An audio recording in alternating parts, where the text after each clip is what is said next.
Hello दोस्तों, अगर मेरी वीडियो पसंद आए तो लाइक कमेंट शेयर और सब्सक्राइब कर लेना। एपिसोड 57। वर्चन से चार्ली के सवाल का जवाब देते हुए कहती है, क्योंकि चार्ली, मुझे लगता है इन तीनों में से ही किसी एक ने मोहित का खून किया है। चार्ली भय धड़क होकर कहता है, अरे मैडम जी, आप भी कहाँ पर लगी हुई हो? मैंने कहा ना, ये सब यक्ष ने नहीं किया है। आप बेवजह मेहनत कर रही हैं। वर्चन चार्ली को गुस्से से भरी लाल आंखें दिखाने लग जाती है। चार्ली, एकदम चुप हो जा। वर्चन डांटे ना, इसलिए चार्ली जानबूझकर नाटक करते हुए कहता है, मैडम जी, वैसे ये कायर और कछुए का तो समझ में आता है, पर ये आपने मोहित की पत्नी सुधा के नाम पर ऊपर क्यों गोला बना रखा है? मुझे तो वो बहुत सीधी सादी औरत लगती है। वर्चन पेन से जहां पर सुधा का नाम लिखा हुआ था उस पर गोले से पेन फेरते हुए कहती है, चार्ली, तुम जानते नहीं हो औरतों को अच्छे से। ये औरत जितनी सीधी होती है ना, उतनी ही टेढ़ी होती है। अगर औरत सती की तरह प्रेम कर सकती है तो वक्त आने पर काली भी बन सकती है। हो ना हो ये सुधा का भी एक दूसरा रूप, जिसके बारे में हम पता लगाना पड़ेगा। पर मैडम, मैंने तो उसका सिर्फ एक ही रूप देखा है, वो है बहुत मासूम रूप। चार्ली, उस मासूम चेहरे के पीछे तो कई राज छुपे हुए हैं। तुम्हारी पूछताछ के बावजूद भी मैं सुधा से मिलने गई थी, क्योंकि मुझे पता था तुम्हारी पूछताछ कैसे होती है। अगर तुम नोट मिले तो पूछताछ वहीं पर बंद कर देते हो। चार्ली शर्म से अपनी नजर झुका लेता है। वर्चन से अपनी बात को आगे जारी रखते हुए कहती है, जब सुधा से मिलने गई और मैंने वह उससे सवाल किया तो उसके जवान बड़े ही तीखे थे। उसके अंदर एक भड़ास थी मोहित को लेकर। जब भी मैंने मोहित की रिलेटेड उसे कोई सवाल पूछे तो उसने चेहरे पर एक अलग सा गुस्सा आ जाता था, जिसे देखकर मुझे लगता है कि सुधा मोहित का खून भी कर सकती है। चार्ली अपना मुंह फाड़ते हुए कहता है, क्या बात कर रहे हैं मैडम जी आप? हाँ चार्ली, ऐसा भी हो सकता है कि सुधा का कोई प्रेमी हो जिसके साथ मिलकर अपने मोहित को मार दिया हो। चार्ली हैरानी के साथ कहता है, क्या कहा आपने? सुधा का प्रेमी? हाँ चार्ली, सुधा का प्रेमी, क्योंकि मेडिकल रिपोर्ट्स में से पता चला है कि मोहित कभी बाप नहीं बन सकता था। और सुधा को भी ये बात पता थी कि मोहित सरपंच का बेटा था, इसलिए वो ये बात किसी को बता नहीं सकती थी, ना ही मोहित को छोड़ सकती थी। इसलिए उसने अपने रास्ते पर कांटे को हटाने की सोची होगी, ताकि वो प्रेमी के साथ जिंदगी बिता सके। नजर रखो उस सुधा को, देखो ये कहाँ जाती है, किससे मिलती है, क्या करती है, इसे पूरी दिनचर्या चाहिए मुझे। जी मैडम, एक दो दिन में मिल जाएंगे आपको। चार्ली डायर को देखते हुए कहता है, ये सुधा को तो मैडम जी समझ आ गया, पर ये मुझे लगता है ये कायर और कछुए का नाम पर ऐसे आपको गोले हटा देना चाहिए, क्योंकि इनके तो अच्छे खासी खातेदारी की थी। हमने कितनी लंबी इंक्वायरी की थी, कुछ पता नहीं चला था। पहले भी ये सोच रही थी कि इनको घेरे में ना ले, पर आज मोबाइल लाकर ये दोनों खुद फंस गए। मोबाइल आकर खुद फंस गए मतलब? आपको मोबाइल में क्या दिख गया? मुझे तो कुछ नहीं दिखा। वो कुछ दिखाने ही वाले थे कि उसे पहले ही तो उसका मोबाइल बंद हो गया था ना। हाँ चार्ली, मोबाइल बंद हो गया था, पर तूने सुना नहीं था कि वो जो कायर था वो क्या कह रहा था? चार्ली झट से कहता है, हाँ सुना था ना मैडम जी।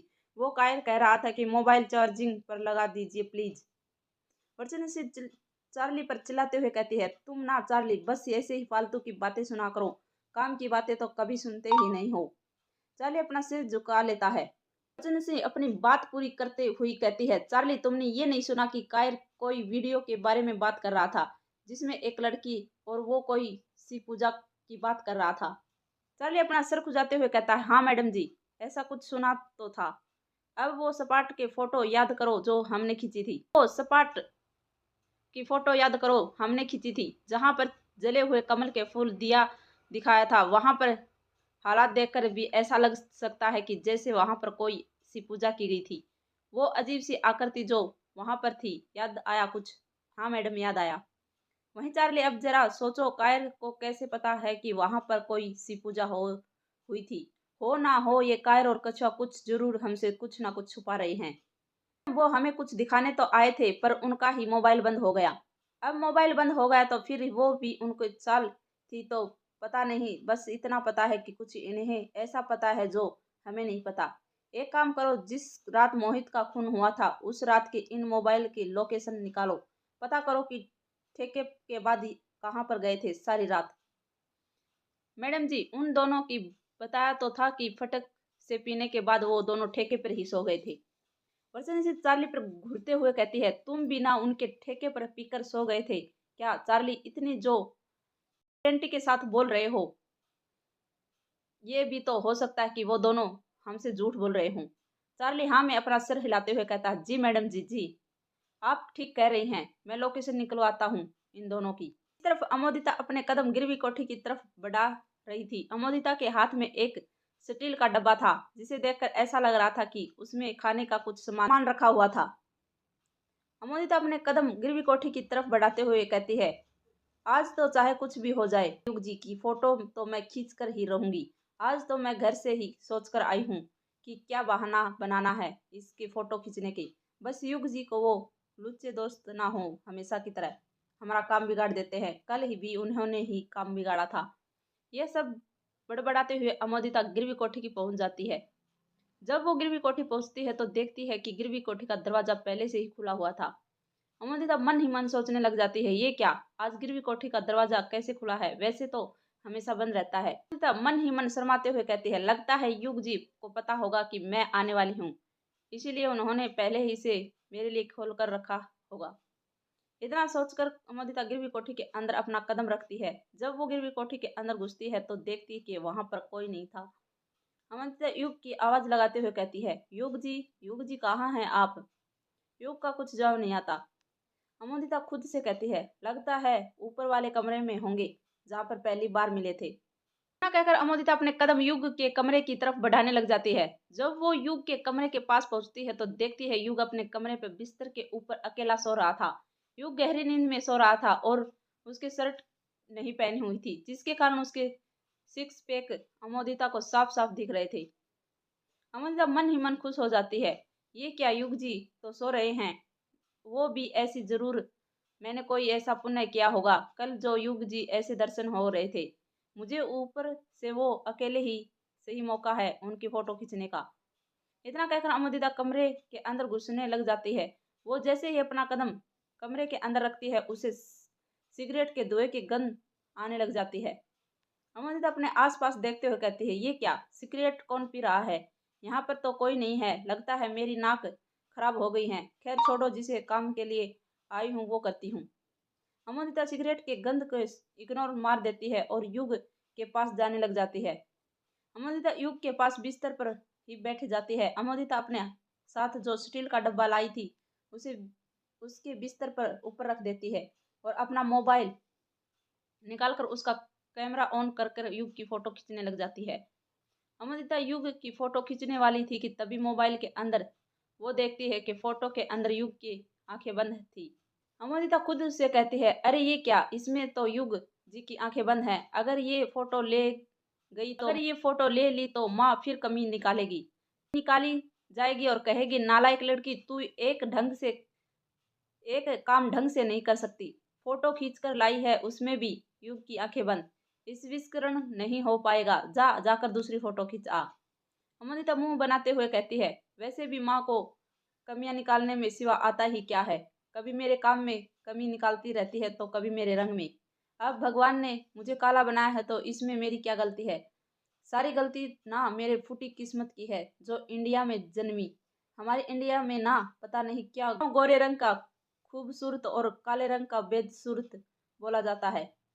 ये लोगों को ये भूल जाते हैं कि काली माँ का रंग भी काला था। इसका मतलब ये तो नहीं था कि वो बेदसूरत थी, सुंदर तो वो भी थी ना। इतना कहकर अमृता अपना मोबाइल का कैमरा बंद कर देती है और सोचती है, जो प्लेन बनाया आई थी उस प्लेन से युग की फोटो खींचती हूँ, वही ठीक रहेगा। अभी अमोदिता ने अपने मोबाइल का कैमरा बंद ही किया था कि उसकी सीधी नजर युग के सीने पर पड़ती है, जो कि शर्टलेस था। युग के सिख पैक किसी हीरो से तरह उभर रहे थे, जिन्हें देखकर अमोदिता के युग दीवानी हो गई थी। होती भी कैसे नहीं, वो भी तो बचपन से किसी राजकुमार का ही इंतजार कर रही थी। फिल्म देखकर अक्सर हमें भी अपनी जिंदगी कभी फिल्मों में कमियां करने लग जाते हैं। अमोदिता ने भी अपनी जिंदगी में फिल्मों को कैमियर करने लग लिया था। उसको भी लगता था कि शहर से कोई परदेसी आएगा और उसको अपना बना कर ले जाएगा, और वो परदेसी उसके लिए और कोई नहीं बल्कि युग था। अमोदिता के मन में ना जाने क्या आता है, वो अपनी उंगली से युग के सीने पर अपना नाम लिखने लग जाती है। अमोदिता शर्माते हुए कहती है, युग जी सीने पर अपनी उंगली फेरते हुए कहती है, हो मो दीता। अमोदिता जैसे ही अपना नाम युग के सीने पर लिखती है तो युग के सीने पर पसीने की बूंद बड़ी बड़ी बूंद आने लग जाती हैं।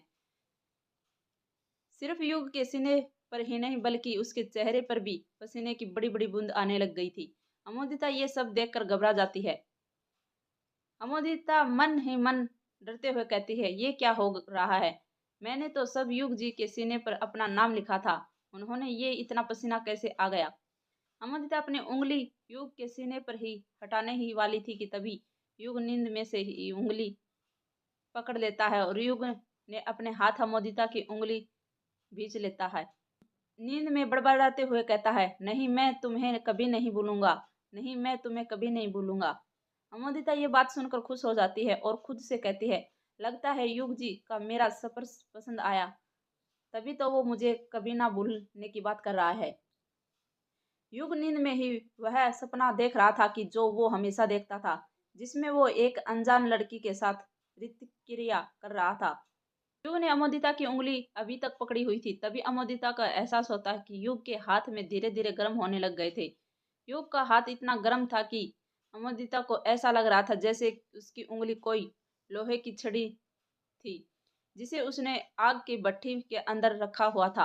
अमोदिता की उंगली तपने लग गई थी। अमोदिता से वो तपी सहन नहीं हो रही थी। वो अपनी उंगली को मुट्ठी में से छुटा लेती है। जैसे ही अमोदिता युग के हाथ से अपनी उंगली बाहर खींचती है तो युग की नींद टूट जाती है। युग फुर्ती के साथ उठते हुए चीखता है।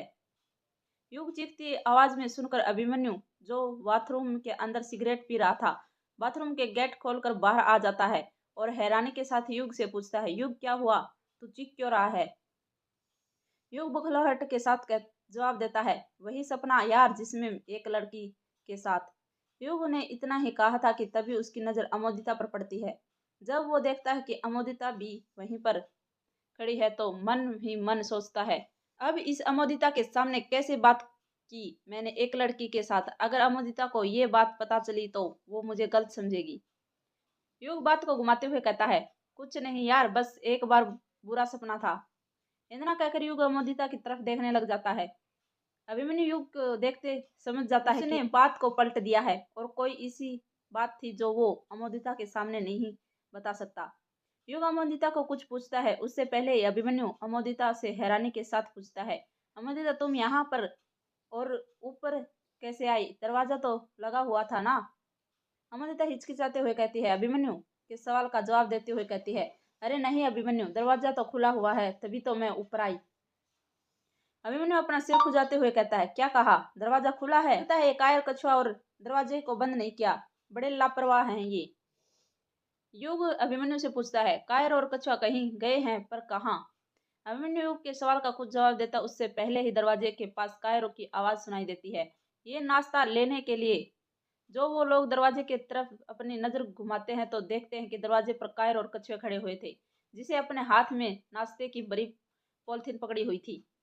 अमोदिता मन ही मन सोचने लग जाती है, लो आ गई ये दोनों भी, इन्हें की कमी थी, इतना अच्छा युग जी के अकेले मिले थे, पता नहीं कहाँ से आ गई ये तीनों काम में टांग अड़ाने। कायर कमरे के अंदर घुसते हुए कहता है, वो युग, तुझे पता है ना ये कछुआ कितना खता है? सब इसकी बॉडी को नहीं लगता सुबह होते ही भूख लगने लग जाती है, इसके लिए नाश्ता लेने गए थे। कायर ने इतना कहा था कि तभी अमोदिता अपने साथ जो स्टील के डिब्बे लेकर आई थी उसी के बिस्तर पर से उठाकर अपने हाथ पकड़ते हुए कहती है, अरे नाश्ता लाने की क्या जरूरत थी, मैं लेकर आई थी ना वो। कछुआ हंसते हुए कहता है, हमें थोड़ी पता था अमोदिता कि तुम नाश्ता लेकर आने वाली हो, पता होता तो हम थोड़ी अपने खर्चे करते। अमोदिता को पता था कि यदि वो कछुए की बात का कुछ जवाब देगी तो कछुआ जरूर पलट कर जवाब देगा, इसीलिए वो सीधे युग के मुद्दे पर बात करती है जिसके लिए वो आई थी। चलिए युग जी, जल्दी नाश्ता कर लीजिए, मुझे आपकी फोटो खींचना है। युग अमोदिता को देखते हुए हैरानी के साथ पूछता है, फोटो खींचना, पर क्यों? युग के दोस्त अमोदिता को हैरानी के साथ घूरने लग जाते हैं। धन्यवाद दोस्तों, अगर मेरी वीडियो पसंद आए तो लाइक, कमेंट, शेयर और सब्सक्राइब कर लेना।